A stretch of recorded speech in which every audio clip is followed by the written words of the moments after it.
One of the greatest erasures in history is the barbaric actions of the Japanese in World War II. Everyone instead points to the A-bomb and says they were the victims and quickly shoves 15 million dead Chinese under the rug, the majority of which were civilians. If you want more details on what they were doing, you should check out Wendigoon's, I think that's how I pronounce it, Wendigoon's video on Unit 731, the most disturbing human experiment ever. What the when I read that, I said, I gotta watch that. Now, Lingering Will 9270, I got you in my book too. You're not the first person to comment that the Japanese were some say they were even worse than the Nazis, bruh. Some of you guys have said that to me. But when I read that comment, I said, I gotta watch this. So Lingering Will 9270, if that don't make you want to watch something, I don't know what does. 15 million, mostly were civilians, man. Come on, man. I got to watch this. I got to see. So here we are at Wendigoon. I think I'm pronouncing that right. Wendigoon, the most disturbing human experiment ever. Let's see what my boy is about to learn me. Let's go. When discussing humanity's history and tales from our past, it's often comforting to look at those stories through a lens of superiority. After all, in the modern age, people have more information and are more connected to each other than they ever have been before. So when we look back at tragedies and atrocities that people have committed, it's easy to apply a label of ignorance and just say that they weren't in the same position that we are now, so it makes sense that they did the things they did. But regardless of any label or explanation that you could come up with, it's hard to justify the evils of Unit 731. Unit 731 was officially a public health department within Japan during World War II. Although now we know, as the years have revealed, Unit 731 was in actuality perhaps the most disturbing case of human experimentation ever. The actions that Unit 731 did for the perseverance of a country and an idea is hard to imagine any person doing for whatever selfish reason, much less the entire efforts of a military and government. So today, we're going to talk about the history and tragedy of Unit 731, as well as the incredible injustice that befell everything in the end. Now, before we get started, I just want to mention that while I am going to be careful with my language and not be too explicit with some of my wording or details, the topics we're going to be broaching still relate to intense violence against women, children, prisoners of war, civilians, and all manner of executions, both standard and barbaric. And while I do think it's important to talk— Barbaric? This shit is about to be brutal, ain't it? My boy using words like barbaric. That's what my boy used in his comment. Barbaric. Executions, both standard and barbaric. And while I do think it's important to talk about these things, not only for the victims who were destroyed by this tragedy, but also so that the evils that were done by man are never forgotten lest they be repeated, and while I think all that's important, I also want to say that if you are sensitive to these topics, it's not worth your own health and mentality. So again, if this video is something that you don't want to deal with, or if some of the topics that I briefly mentioned are too intense, feel free to click off now. And also, for those who are sticking around, the video is going to be a bummer.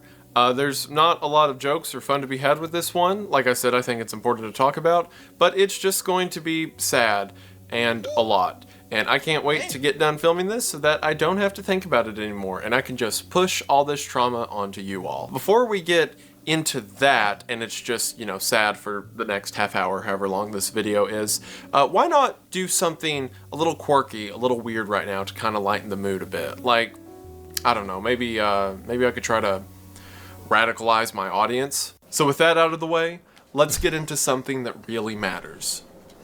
The Industrial Revolution and its consequences. Is that how you radicalize the audience? You go black hoodie, black shades, and just dark shades? Something that really matters.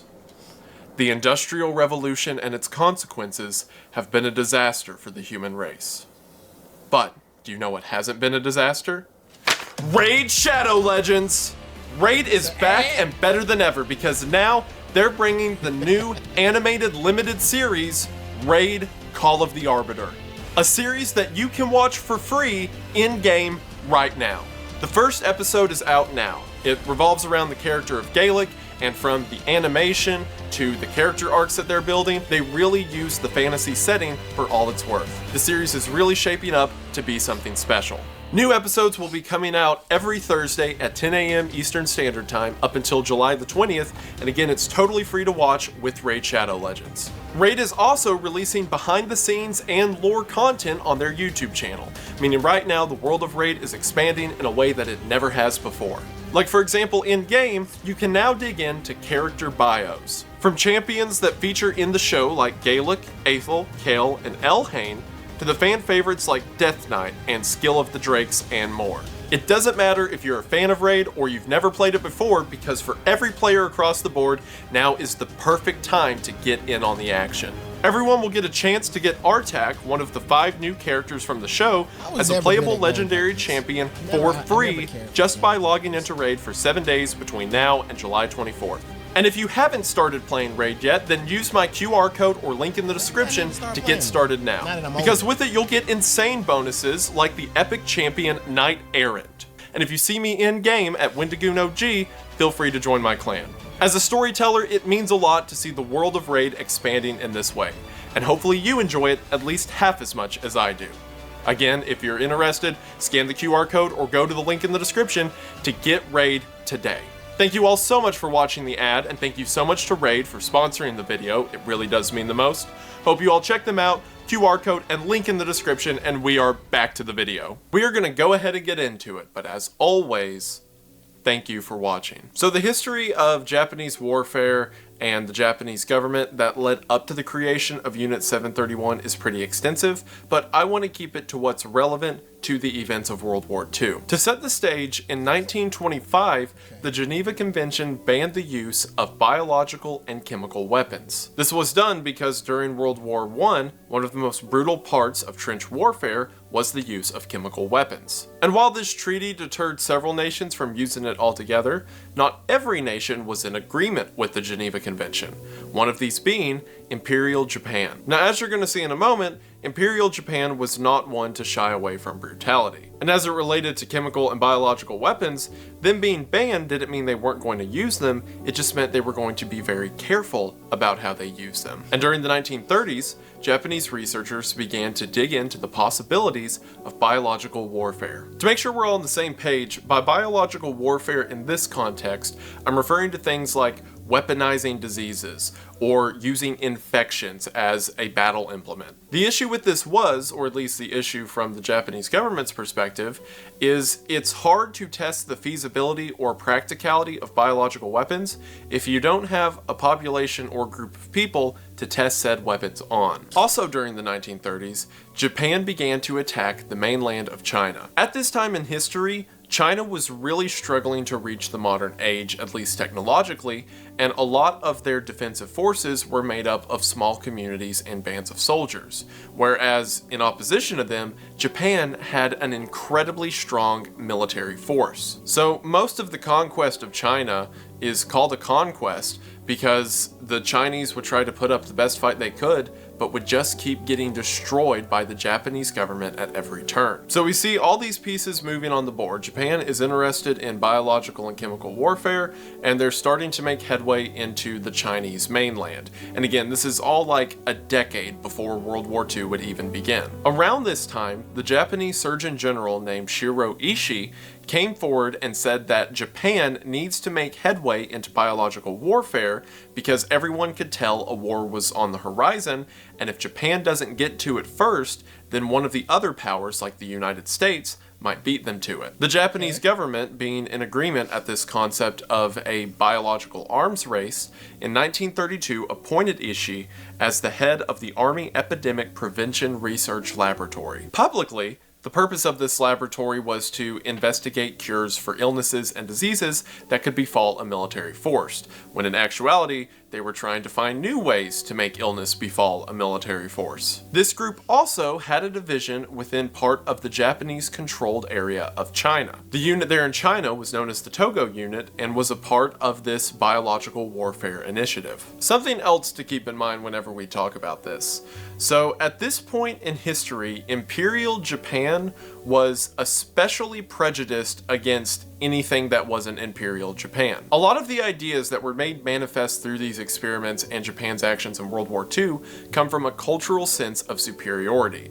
As a matter of fact, a superiority that's so strong, it justifies taking over and controlling everyone else. Because of that, several members of the Japanese government and military saw anyone who opposed them as less than human, or at least less than Japanese. And if you'll remember what I mentioned earlier, it's hard to test biological weapons without test subjects. So the Togo unit decided early on that the perfect way to test these new weapons and ideas was with residents of mainland China. Initially, this research was carried out at a location known as the Zongma Fortress. The fortress was an old castle-like structure that was built in Manchuria, China, and was repurposed for the Togo unit's needs. The early experiments at the Zongma Fortress typically consisted of bringing in civilians from mainland China and throwing them in the various rooms of the fortress that were converted into prison cells. Inside of these cells, initially, the subjects would be fed well and kept up to good health, and then at that point,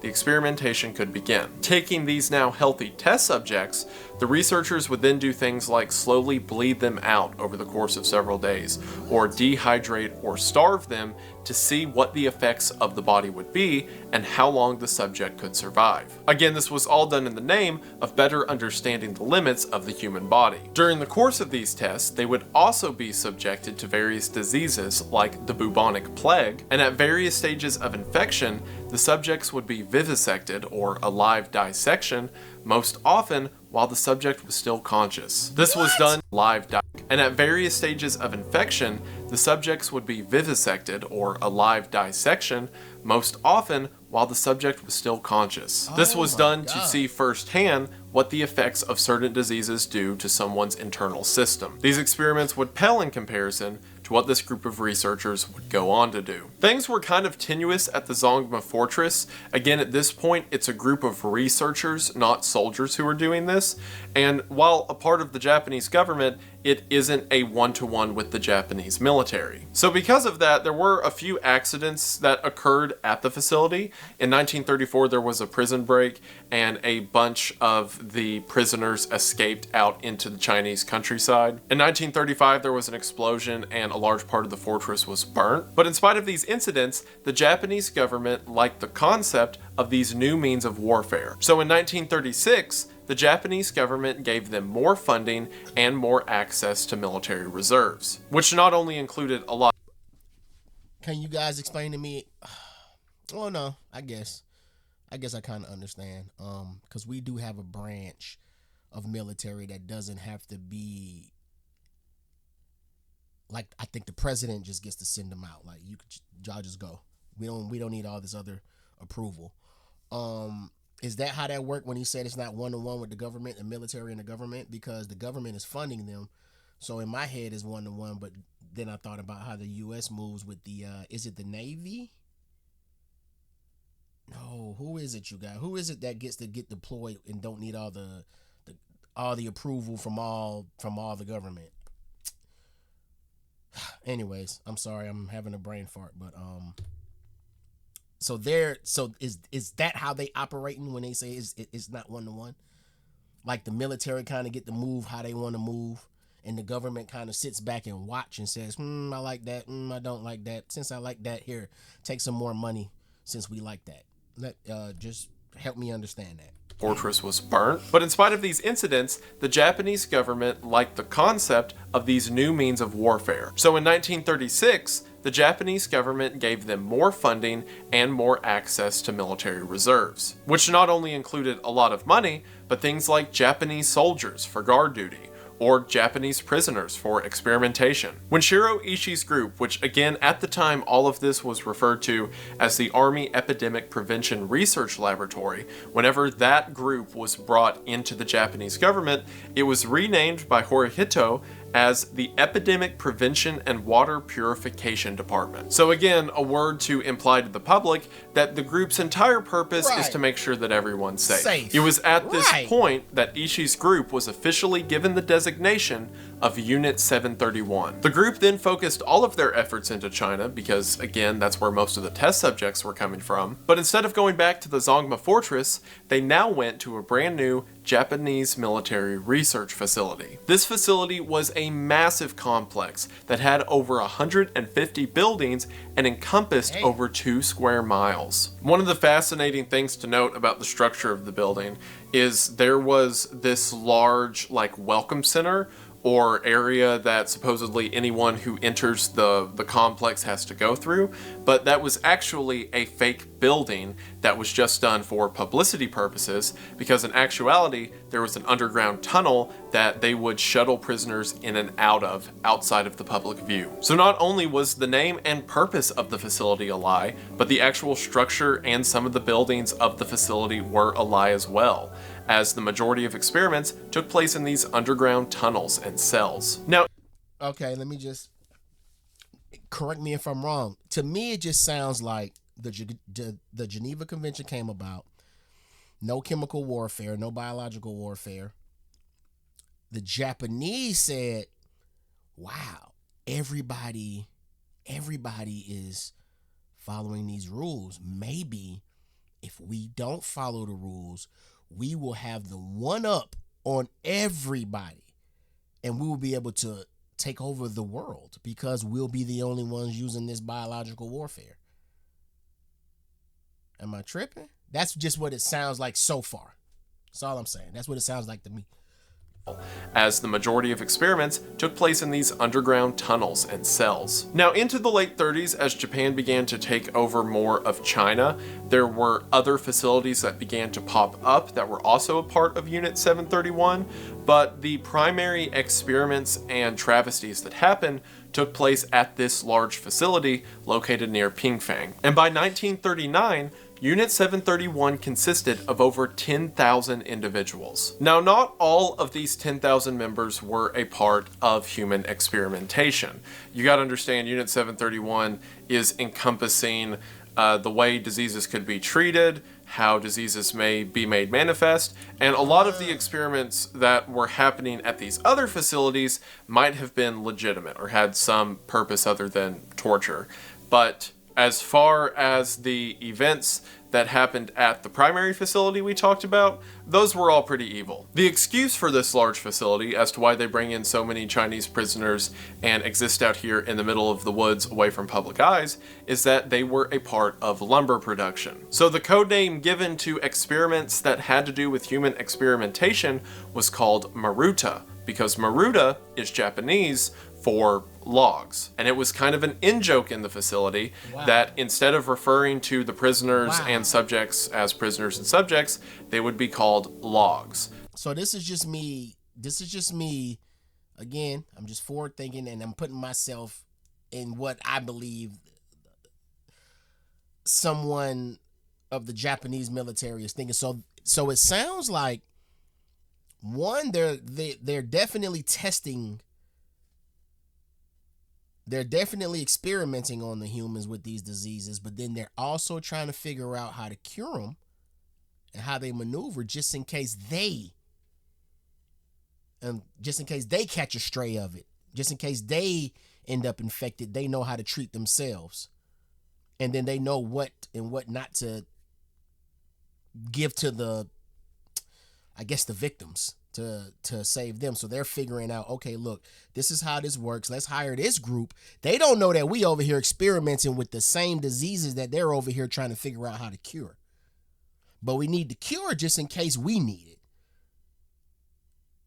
That's kind of what I took from just that little section of information. Let me know if I'm tripping. The prisoners and subjects as prisoners and subjects, they would be called logs. Like, for example, how many logs were cut down today, or do the logs look healthy? This whole code word thing would keep up through a lot of Unit 731's research. For example, several of the researchers who performed the experiments on prisoners firsthand would publish their findings, but they would publish them saying that it was a long-tailed primate that they did it to, or in some instances even referring to these subjects as Manchurian monkeys. Again, the Japanese government knew what was happening, but the rest of the world didn't, and the Japanese government would prefer to keep it that way. A lot of the numbers vary, considering several researchers probably came and went during the height of World War II whenever these experiments were at their worst, but at least one point, Unit 731 had about 300 researchers as a part of the Maruta or human experiments at this primary facility. So, what kind of experiments were happening here at this primary facility of Unit 731 that I have been trying to put off talking about and talking about all the other aspects of it so I don't have to get to it? And why is it regarded by many to be the worst example of human experimentation, or by some, the worst example of government action against a population ever? So I guess I need to talk about that now. And this is your final warning. Click off if you don't want to hear about it, and I don't blame you. So let's start with how the prisoners got to the facility in the first place. As mentioned, the majority of the subjects were people from the Chinese mainland. While the majority of these were Chinese people, there were also several Russians and Mongolians and Koreans who were captured as well as several Japanese political prisoners who were transferred to the facility as well. They would be transported to the front of the facility in a vehicle that had no windows, so that if there ever was an escape, or if they were ever let out for whatever reason, they couldn't testify where the facility is even located. And then once they got to the facility, they were bagged and taken to the aforementioned underground tunnels. From there, they were placed into an underground cell. Most of them on their way in would be given a vaccine for their own health upon entry, when in actuality they were being injected with various diseases, and the disease would change based on whatever study the researchers were currently carrying out. Exact estimates of how many people were taken prisoner are kind of nebulous. On the most conservative end of the spectrum, it's about 3,000, but that number could be as high as 30 or 40,000 people who were actually taken to the facility. However many the true number might be, no one ever survived the Unit 731 experiments. The reason no one's sure how many died in the first place, and it took so long for this information to come out, is because no one that ever walked into that building ever walked back out. So what happened to these prisoners? Well, the thing I mentioned that happened at the Togo facility, the stuff about them being made healthy just so they could be bled out and dehydrated, that was still happening, but that was the least of the prisoners' worries. That's the thing. So the being bled out, that's not biological. That's not chemical. Like, what was that about? What was that about? I would think that by this time, people would already know what happens when the body bleeds out. What was that about? What was that about? Hydrated, that was still happening, but that was the least of the prisoners' worries. The average lifespan of a prisoner at Unit 731 was about 2 months. If you were lucky, then you were killed quickly in one of the conventional weapon experiments. These experiments were exactly what they sound like. They would take several of the prisoners and place them in a courtyard. One of the things they would do is they would place people in rings at various distances from each other and then throw a hand grenade in the middle to see what lethality the grenade had out to these different rings of people. They would set people on fire with flamethrowers and see how long it took them to burn up. They would line up people in a straight row and then shoot them with rifles and pistols to see the penetration capability. They would sharpen bladed weapons to various degrees to see how sharp a knife needed to be to fully cut through somebody. And of course, as mentioned, this was all done to participants who were fully awake and conscious of the death they experienced. And again, that's if you were lucky. If you were unlucky, then you were a part of the disease trials. So the disease trials were similar to the things mentioned in the Togo unit, where they would infect... I gotta stop saying I've been set on fire. I've been on fire before. I wasn't set on fire. It was an accident, but I was on fire. Like, for real fire. From the foot to my damn belly button, to my belly, I was on fire. to think that he's saying you were lucky if you were set on fire is really got my head like, so where does this go? If being set on fire is fair in the story, then where does the story go? Where does the story go? Where? So the disease trials were similar to the things mentioned in the Togo unit, where they would infect people with things like the plague and then dissect them while they're alive to see the various stages of infection within the body. But they had been doing the bubonic plague research for years at this point. Again, the time period we're talking about now is generally like 1940, 1941. So the plague research has moved on to much larger demographics. Again, a lot of the records of Unit 731 were destroyed at the end of the war, but from what we know, there was at least 12 field tests of things like the bubonic plague, and 11 of them took place in Chinese cities. So Unit 731 researchers would deposit plague-infected fleas into the middle of a Chinese populace, or infect their wells and homes with things like typhoid. And then these researchers would watch from a distance and then walk through these decayed cities in their sterile garbs, recording the number of casualties. At the very least, tens of thousands of people died immediately from these large-scale weapon tests. Entire countrysides of people were destroyed by infected fleas that were simply thrown out in a clay pot. Back at the facility, the feasibility of chemical and biological... Wait, God, so many questions, bruh. So many questions. What happens to the fleas, man? What happened to the fleas that didn't die? What? Were there any reports of the researchers falling victim to their own studies? Oh, so many questions. So many questions. I'm sorry. So many questions. So many questions. Thrown out in a clay pot. Back at the facility, the feasibility of chemical and biological weapons outsides of people were destroyed by infected fleas that were simply thrown out in a clay pot. Back at the facility, the feasibility of chemical and biological weapons was being tested as well. They would have prisoners stand out in fields wearing different layers of protection, from completely naked to normal clothes to gas masks and what have you, and then they would just bombard them with things like mustard gas or sulfur gas and see how long it takes them to die at whatever stage of protection they're in. Another thing that the researchers were interested in was weaponizing venereal diseases. So to do this, they purposefully infected a bunch of people with STDs. However, the injections of the STDs tended to not take properly, so as an alternative, male and female prisoners were led into cells and then at gunpoint forced to transfer the diseases. And as mentioned previously, at various stages of the disease's progression, the individual would be vivisected to see what it's doing to the body. And even all of that is within the realm of feasibility. As evil, as depraved, as monstrous as it is, you can wrap your head around the concept of, okay, well, if someone really, really believed that the people they were torturing aren't really people, and that this is all for the greater good, you can see a purpose, to them at least, they can see a purpose at the end of the tunnel as to why they're doing this, right? Well, that's before we get into what I can only describe as Machiavellian torture methods. Because sure, they're wanting to use new diseases in the war, so they gotta test those, right?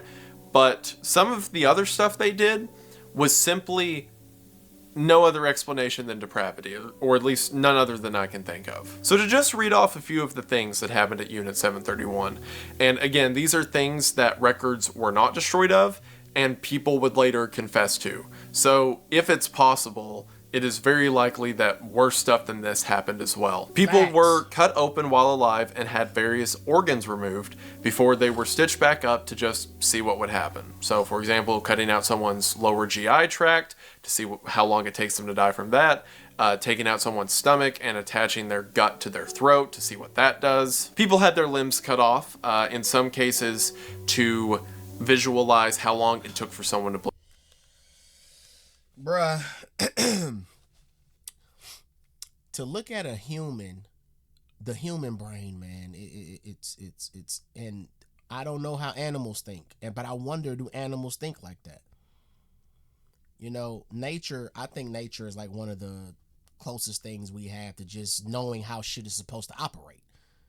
You know, when I look at wildlife and how they maneuver and how they, you know, how they have structure, but it's not, they don't have technology. They have structure, they don't have technology. So I just look at nature and I say, okay, that must be the natural order of things. That's how things are supposed to go. Humans, we're arrogant. We come in with our brains and we figure shit out. We create technology and then we get here. But to convince a group of people, and let's just say the 713 crew, to be able to manipulate them enough to make them believe that what you're doing, that the people that you're doing these experiments on are less human than you, it blows my mind. Because I don't think the person who came up with the concept even believes that. I think eventually they started drinking their own Kool-Aid and started believing it. You guys know what I'm talking about. There's somebody who said, I need this to happen because I want it to happen. Now, how do I get other people to believe it? I know how. Make them believe that the people we're doing it to aren't really human. I don't know exactly what they are, but they're not really human. I can't call them aliens because they're going to look at me crazy. So let me just say they're just lesser than. They're just 50% lesser than. They weren't born with everything you have, so we get to do this to them. That's what maybe I'm tripping. And then the person who came up with that concept eventually start believing that concept as well, so that they don't have to deal with the idea of the actual world they created. Because this is just a thought that became real because somebody was able to convince a bunch of somebodies that this is real. This is real life. What we're doing is okay. This is totally fine. Trust me, they're not human like you. They don't shit and piss like you. They don't eat like you, even though you're feeding them the same foods that you eat to make sure that they're healthy so that you could bleed them out. I may be tripping, y'all, but that's just the human mind, man, and how easily manipulated it is. It's intriguing to me, man. Off, in some cases, to visualize how long it took for someone to bleed out, but in other cases, they would saw off both arms and then switch the shoulder that the arm was attached to just to see if the body could reattach it. People were placed inside of low pressure chambers and the pressure cranked up to see how long it took for things like their eyes to fly out or their chest to implode. People were hung upside down by ropes tied to their ankles to see how long it took them to die from blood pressure to the head. People had very large and heavy objects like crates and rocks dropped on them to see how much force it took to kill someone from being crushed. People were placed inside of centrifuges and the speed ramped up until they were dead to see how much G-force it took to kill someone. And as depressing as it is, I should also mention the fact that they determined that children had a lower tolerance to it than adults. People were given intravenous injections of things like horse blood and seawater, again, just to see what would happen. People had their limbs placed in very cold buckets of water until their limbs were removed, and according to researchers, it felt and sounded as if it was wood, and then the limb would either be crushed to see what the damage of a frozen limb that becomes injured might be. They were set on fire to see if anything could be recovered from that. They tested various ways to warm someone back up after they were frozen to that degree. According to Ishii himself, again the lead researcher, they did various experiments where they took babies that were under a month old and placed them in freezing water and freezing elements just to see how long it took them to die of hypothermia. Why? I'm going to read this. Why? What does that help? Somebody's going to have to explain that, because in their mind, it was helping something. It was helping something. and freezing elements just to see how long it took them to die of hypothermia. I'm going to read this next one from an excerpt from Hal Gold. He wrote a book called Japan's Infamous Unit 731, which is a book breaking down this whole topic. And Hal says in one portion, it was said that a small number of these poor men, women, and children who became Marudas were also mummified alive in total dehydration experiments.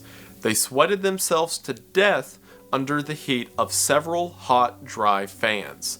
At death, the corpses would weigh only about a fifth of their normal body weight. And in some cases, they would just decapitate people and take notes about it. It really is bizarre the level of insanity this entails. Like, not only is it evil, but it's also so dumb. Right? Like, yeah. If you just cut someone's head off, what are you even studying? Right. Like I said, you know, of course it's evil. I'm not saying, obviously, that any of it was better than the others, but when a military tests a weapon, as evil as it is, you could think to yourself, okay, I understand why they did that, but some of these things, just like mummifying people, shattering their frozen limbs, leaving babies out to die, like, it's a strange debauchery. There's all these stories we hear about that, like when Rome fell, there were these big swinger parties and everyone would get high until they were dead, right? And a similar thing happened at the end of World War II in places like Nazi Germany. It's like they were like rapping on the gates of death, just going to go out in a blaze of glory. But this was a group of scientists who did it for a couple decades. Like how, or at least the intensity of it for 5 years, right? Like, we don't even have the excuse that they were about to die or they thought they were just going to bust hell wide open. Like, it was just a continuous, thought-out evil with seemingly no purpose that was signed off by members of governments, military, and the scientific community. And that's what makes it so terrifying. Perhaps the worst fate of anyone in Unit 731, or I'll say definitely the worst fate, was of the pregnancy studies. So as mentioned, the average lifespan of someone in Unit 731 was about 2 months. That number is skewed a bit because a lot of people who got there were killed within the first week, and things like the weapon testing. The reason that the average comes out to 2 months is because several of the studies were women who were, similar to the STDs, forcefully impregnated by either another prisoner at gunpoint or by one of the guards themselves. Similar to the other diseases, a lot of them were dissected while alive at various points in their pregnancy just so they could look at how the fetus was developing. And in other cases, the women were effectively used as a breeding stock so that the researchers could have a fresh batch of infants for several of their tests, like the hypothermia test as mentioned earlier. And you know what gets me about... Am I tripping? Did he just say that? So they would use the women to have babies and then take those women babies and then kill them? That's so that they can have new baby. Who is... What, scientists be some, researchers be some demented motherfuckers, man. So you telling me you're thinking to yourself, I need a brand new batch of babies to do what I just did to these other babies. And then that 9-month span of those babies growing inside of a woman, you didn't think to yourself, I don't need to test that again. Or are you really like, I got another experiment. I want to see how long the baby would last in it. Like, what's the point of testing on newborns? Again, dumb, like he said. It's just dumb. Like, it's just stupid. And the fact that y'all are even scientists or that people even trust y'all findings it's crazy, man. That's why it's so hard to believe any of this shit, man. It's so hard to believe a lot of the stuff that we're taught. And it's easy to just accept it go on through life. Fuck it, I only got 100 years here. Some people say, hell, we only got 70, so why even but man, it makes it hard for me to believe a lot of things. I'm not gonna go into all of that stuff because then we go into the conspiracy theories and all of that, but this is proof. This is proof. And it's hard to think for me, guys, honestly, man, in my 40 plus years of me living on this planet, man, and what I've learned from history to now is that things, mindsets, and the way families think. Now, mind you, these researchers come from families. Probably a family of researchers. Who knows? Each researcher has a different family that they go home to, and they're probably teaching these ideas to their family. It's hard for me, honestly, it's just hard for me to believe that that just goes away. It's hard for me to believe that right now in 2025, these researchers' families aren't out there trying to figure out a way to continue this just in a more accepted way. Am I tripping by thinking that, y'all? American history has taught me that. I just know there's families here who still believe in that old way of living. They just know now there's laws against them, so they have to figure out ways or get laws passed to continue to resemble that lifestyle of back then. Am I tripping by thinking that, y'all? Y'all let me know. Of their test, like the hypothermia test as mentioned earlier. And you know what gets me about it? Like I've looked at so many disturbing things. As a matter of fact, I knew a lot about Unit 731 because I covered it on the disturbing movie Iceberg. There is a film that I should have looked up before I started recording. There's two of them. There's Philosophy of a Knife, which I talked about in the disturbing movie Iceberg, and Men Behind the Sun. Both of them go into graphic detail about what happened at Unit 731. So I had seen those, so I'm like, wow, I already knew that, you know, the Japanese government did all of these evil things to these people. And I, you know, knew about the Frozen trials, knew about the chemical... Government officials too. Heavy on the government. I know the mindset of those leaders is out there somewhere, man. They treat this like tradition, man, and they pass it on, and they just figure out new ways to do it. That's just what I honestly think. That's what my eyes tell me. But I could be wrong. Evil things to these people. And I, you know, knew about the Frozen trials, knew about the chemical weapon trials, even things like the pregnancy experiments. So like I knew all of that going into research for this. But the part that threw me off, that I wasn't expecting that I would see, actually, believe it or not, came from Wikipedia. Typically, Wikipedia is a horrible source to get information from because people can just change stuff, and sometimes they just flat out make it up. But whenever I was brushing up for this, I decided I'd look at Wikipedia to see how they had it laid out. And they had an account that I hadn't read anywhere before that kind of stopped me in my tracks. There's at least one recorded instance of friendly social interaction between prisoners and Unit 731 staff. Technician Naokota Ishibashi interacted with two female prisoners. One prisoner was a 21-year-old Chinese woman, the other a Soviet girl who was 19 years of age. Ishibashi asked where she came from and learned that she was from Ukraine. The two prisoners told Ishibashi that they had not seen their faces in a mirror since being captured and begged him to get one. Ishibashi sneaked a mirror to them through a hole in the cell door. And that bothers me so much more than a lot of the other information I read. And the reason for that is because, again, I'm pretty desensitized to just brutality, right? Like the number of historical stories I read about that has to do with people getting, you know, skinned alive, or, you know, brutal executions. Like that's just history, right? It's bloody, it's brutal, evil's always existed. But as I mentioned at the beginning of the video, it is a lot easier to throw a label of ignorance on top of everything, right? Like we take it for granted in the modern age because everyone's hyper connected by the internet, right? Like what you're watching this video on right now. And it's really easy for us to take human connection for granted. To just say, well, of course, I know that this other group of people is of equal worth as myself because I talk to them. I know several of them. I experience it. And it's easy to go in with that mindset and look at history and be like, oh, well, yeah, I could see how the Imperial Japanese would, be so tricked by their government because they just weren't as educated. They weren't as enlightened as we were, right?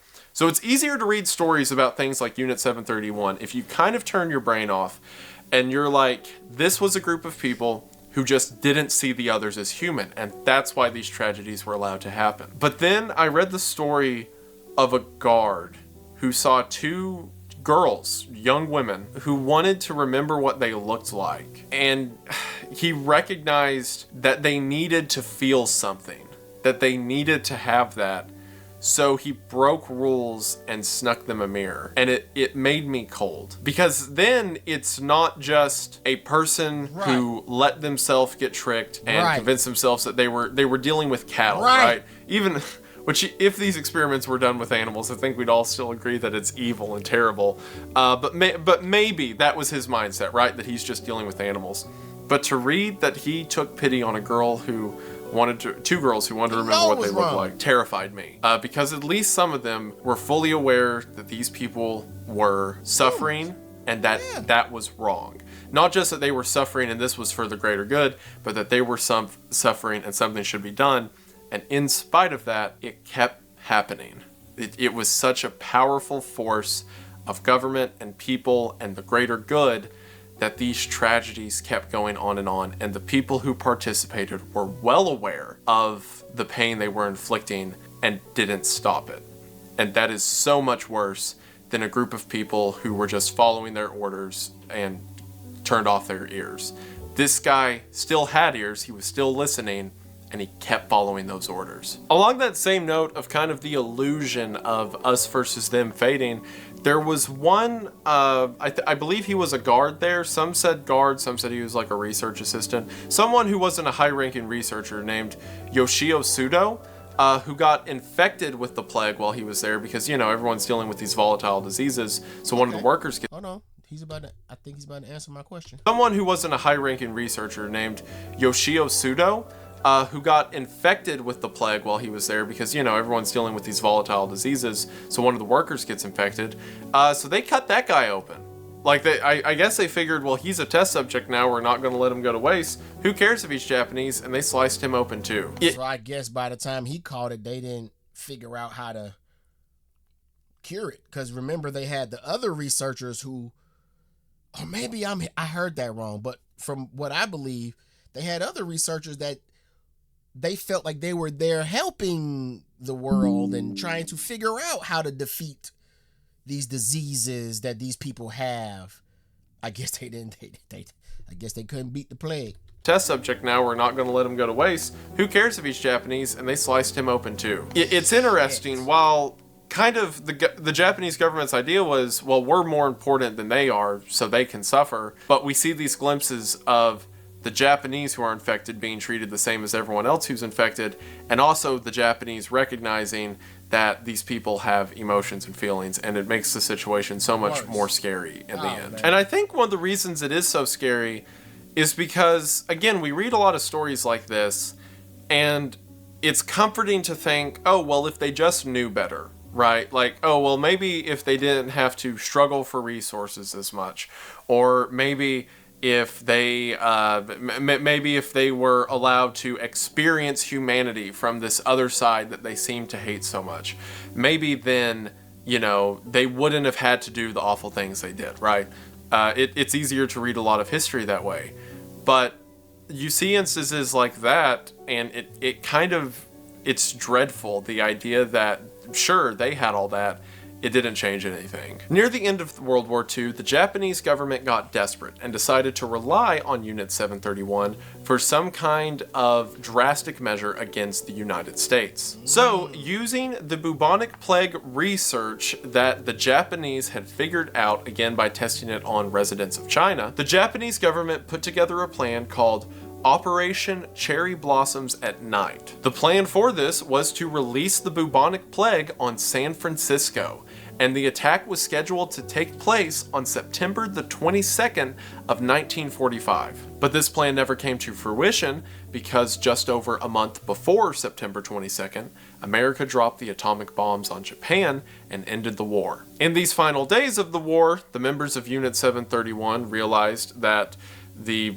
war courts would not err in their favor and decided to destroy whatever evidence they could. And of course, this evidence began with the prisoners, who were forced to either ingest poison or be shot before the facility itself was set on fire and most of the documents and research destroyed. And as mentioned, no one who ever entered Unit 731 as a prisoner ever walked out. When Douglas MacArthur came to Japan after the war was over, he immediately heard whispers of things like human experimentation. After tracking down Ishii and the other leaders of Unit 731, they confessed that some degree of human experimentation took place, but wouldn't give MacArthur specific details. MacArthur threatened that if the remnants of 731 don't comply with the United States, then the United States would allow the Russians to judge the members of Unit 731. And I don't know if you know this, but especially right after World War II, you much wanted to be in a United States tribunal than a Russian tribunal. Right. Because Americans typically ended with prison sentences,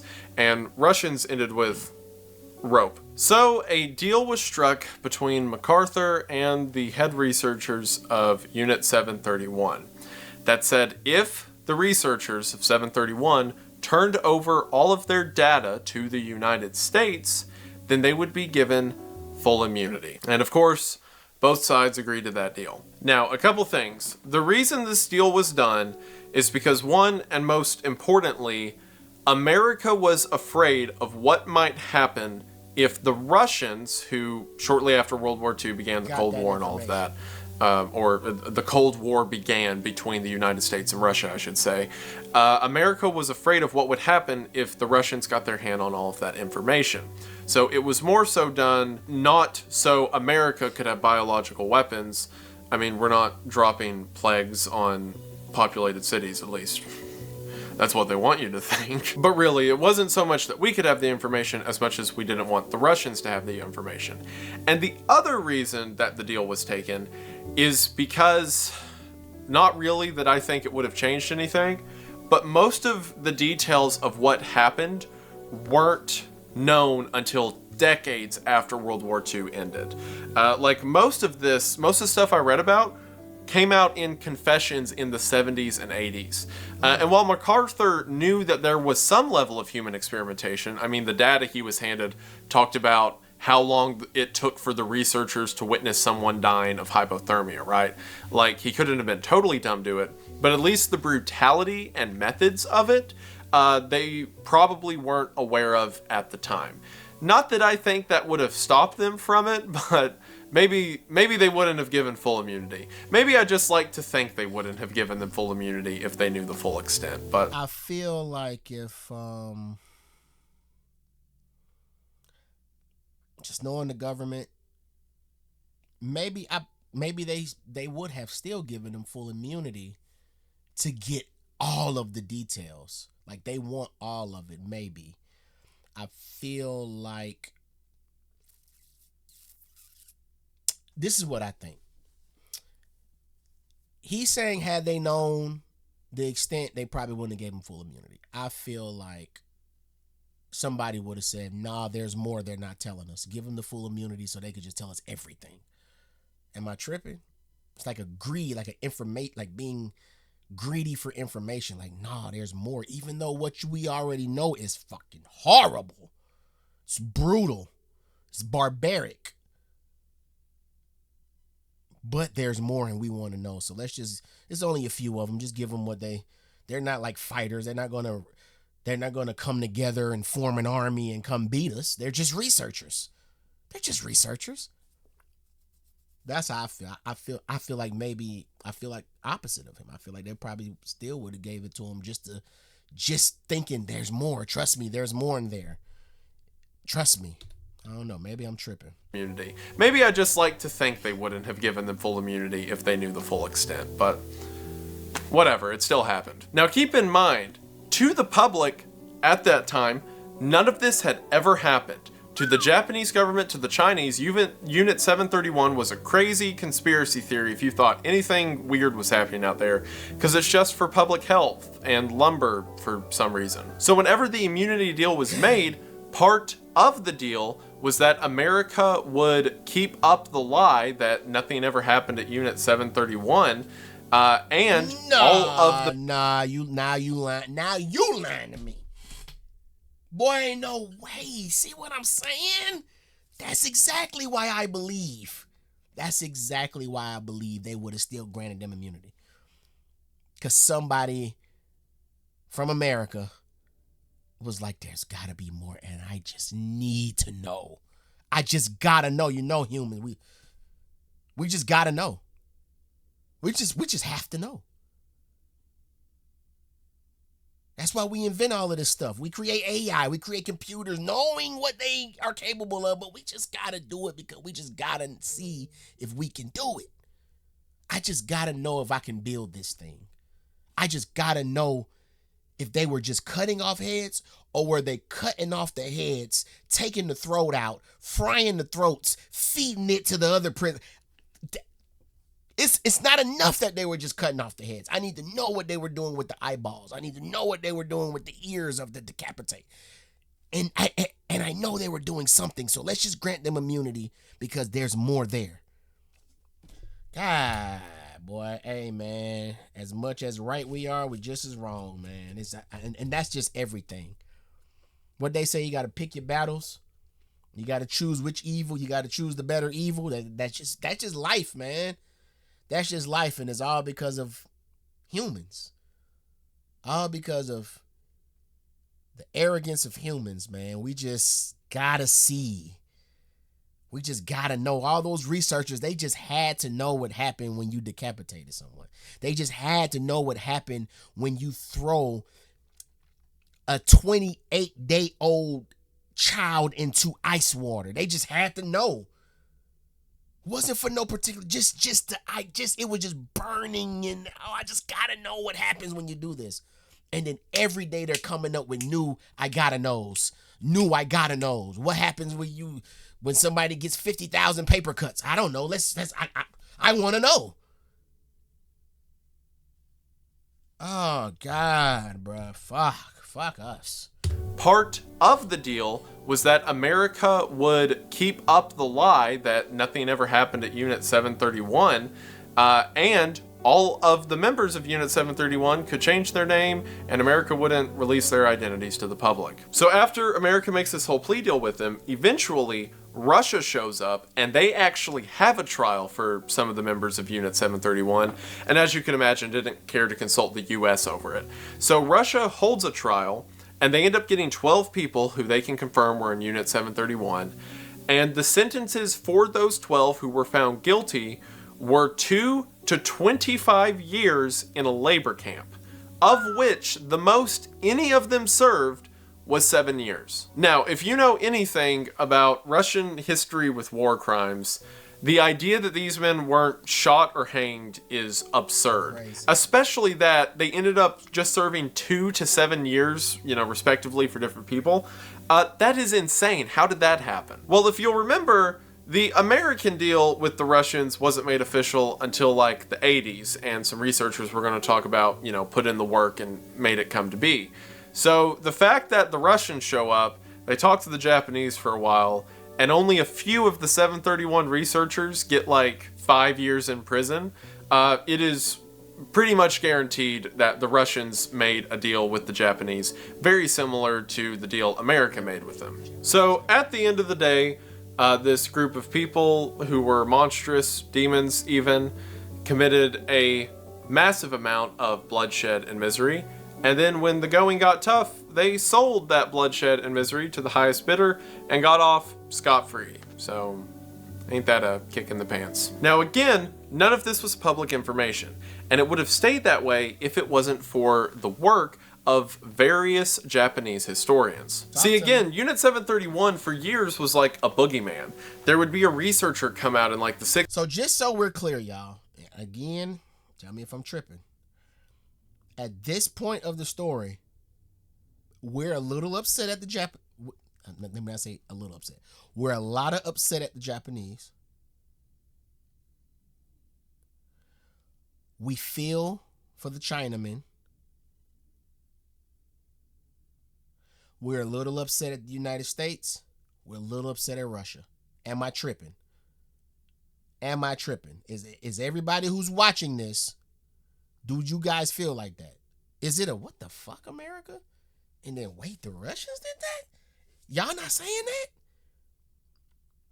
Because, being American, I get it. Some of us, we crack jokes on America because our history allows us to do that. Because we get to say some things that, like, die hard, like the die hard Americans can't do nothing wrong. Even they have to be like, damn, we can't. Yeah, I mean, we want to say something, but we can't. Is this one of those moments? Am I wrong for feeling like, what the hell, America? What did y'all do? Am I tripping? It's crazy because you could have promised them all of that.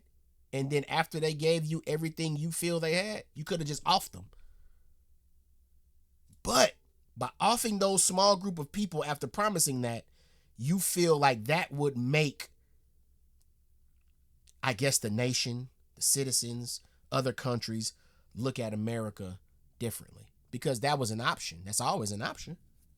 Lie to them. Make all these promises. Off them after they just off them. But that would just look crazy to the world and to the citizens. Like, what? We not keeping our promises? Like, if it ever got out, is what I'm saying. Tell me if I'm tripping, y'all. Tell me if I'm tripping. Tell me if I'm tripping. Unit 731 for years was like a boogeyman. There would be a researcher come out in like the 60s or 70s talking about how the project was real or they were a part of it and they can attest to it.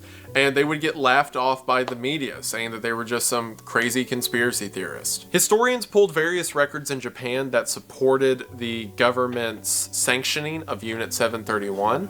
And in 1983, a historian published his findings and was told by the Japanese Board of Education that he should take those findings out of textbooks because it's not backed historically.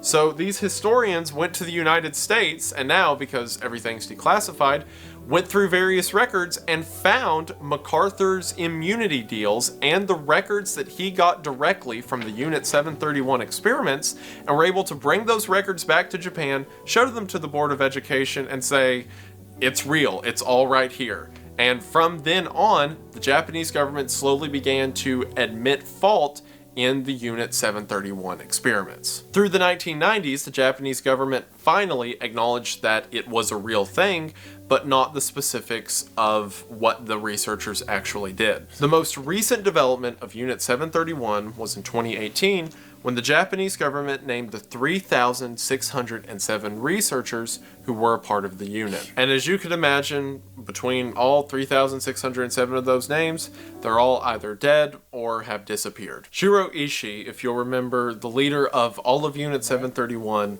died on October the 9th of 1959 from laryngeal cancer, never experiencing judgment on this side of eternity for his role in the Japanese war crimes. And Unit 731, like I said at the beginning of this video, is depressing. There's no two ways about it. There's no happy ending. There's no good side to it. It was a group of people committed atrocities and they got away with it, effectively. And there's no polish I can give that. But what I can give polish is that this story was almost entirely lost for history. If you were from World War II, from these events happening up until like 1984, when it finally became official, the people who died never died, at least publicly. Their names were just lost, as some of the many names lost. You know, the same way I said, these leaders, these government officials who have families and they pass these ideals down and these ideas of what life should be and how they should be treated and where they stand on the hierarchy. Think about the people who experience this. They experience 731, not the prisoner, because none of them made it out, But the research, the 3,000, like they go. I think I said this earlier. They go on and they pass it down. They got away scot-free. So just think about what that does to the psyche. Imagine doing something so wrong. I'm talking about the worst shit you could possibly do and getting away with it. You're going to think this is okay. I'm going to keep passing this down. I'm going to keep on doing it. The next, look, do this. Trust me. Do this. This is our research. This is what. 1984, when it finally became official, the people who died never died. At least publicly. Their names were just lost as some of the many names lost in World War II. And then the family members of these people, they also, because they were taken from something. Maybe the whole family didn't get taken, right? Those family members know that their family went. They were taken by the Japanese. Then they're hearing about these rumors like, I think that's where my family went. And then imagine having to try to prove that while everybody's telling you, yo, you're wilding. And you're like, no, I know my grandmother was taken there. I know it. And then finally it comes out when you're damn 40 or 50. Like, I knew I wasn't tripping. What does that do to the psyche? God, man, God. Their names were just lost as some of the many names lost in World War II. And they were just a statistical anomaly, because governments didn't want to acknowledge the atrocities that they had once condoned, or that the forerunners before them had condoned. And of course, obviously, I don't mean any of my critiques of the Japanese government during World War II to apply to now. But again, that was less than a century ago. It's hard to think about that humanity is capable of that kind of evil and that kind of justification for that kind of evil.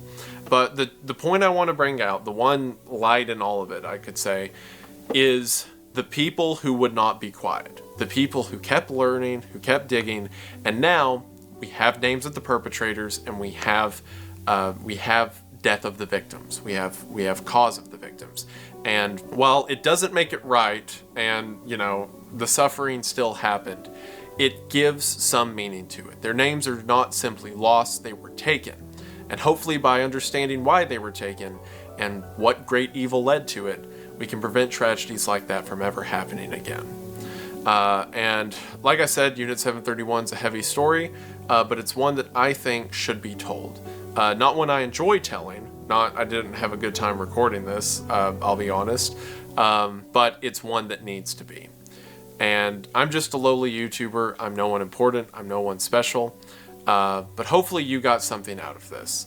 Or at least you have more depressing knowledge to terrorize your friends with, which in that case, win-win. But either way, if you got something out of this, or you just like to be miserable like I do, I guess, that's cool. And I just want to say, thank you for watching. Thank you all so much for sticking around and watching the video. I know I promised that the Ted Kaczynski video would be next, but that video is becoming a much larger project with a lot of really cool things that I've never done before, and it's taking more time. So hopefully whenever it does come out, you all will be excited and it will be worth the wait. I hope you like that teaser in the ad, and hopefully that made the rest of this video not as depressing. But if you made it this far, I appreciate it, and I hope it wasn't that much of a bummer. And I want to emphasize, while I talk about a lot of the disturbing and worst parts of humanity, I am talking about the outliers. I am talking about the strange parts. Humanity, just as capable as it is for infinite evil, is capable of infinite good.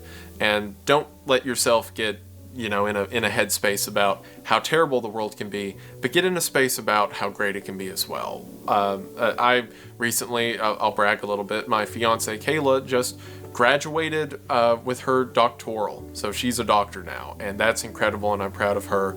And it helps seeing people like her, people who strive, people who have power and diligence and strength.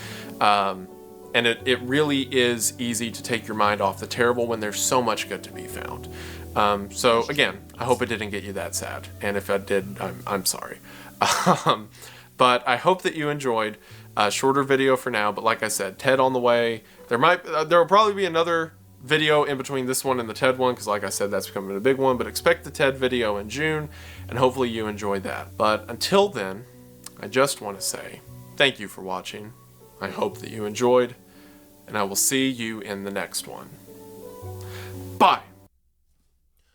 Am I tripping to think that humans, bro, so arrogant, so arrogant, I gotta remember this. Like, those researchers, when they executed all the prisoners, when things was coming to a head and they burned down the building, they was supposed to burn all the records. The fact, if I'm not mistaken, he did say that the researchers still had records. Like, the fact that y'all even held on to those records when you weren't supposed to. That's that arrogance. That's that, that's that human. Oh, I gotta keep this research. I gotta have it. I gotta know that I actually did this in real life. What if I lose my memory when I'm old? I'll still have this to know what I've done. You were supposed to burn that up and you kept it. Now we're here and you still got off. The world is a crazy place, man, and it's ran by humans. People just like you and me with minds that are not like you and I. They're not, they don't think like us. They think a little, it's bad, man. It's bad. It's so bad. Whew.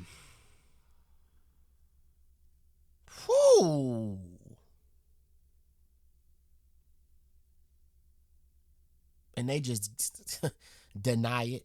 Told you was conspiracy theorists. Deny. The U.S. help them deny. I guess the Russians help them deny. What's even scarier, though, when I think about it, and I could be wrong, the U.S. and the Russians, they learned something from those records, something that they could potentially use. And maybe you guys already know how that played out. I don't. This is all new to me. So I don't know what happened after this information came out. I don't know if we were able to apply if some of the information was useful to us. I don't know. Y'all probably know. Y'all are probably going to tell me in the comment section if y'all watch this. But this video is long enough because, man, I promise y'all I could just chat on. I wish I had somebody right here that knew about this that I can question. Insane history, man. And I take it the world is just trying to forget about it. Like, comment, share, subscribe. Catch y'all on the next one. Run this up. I'm out, y'all. Peace.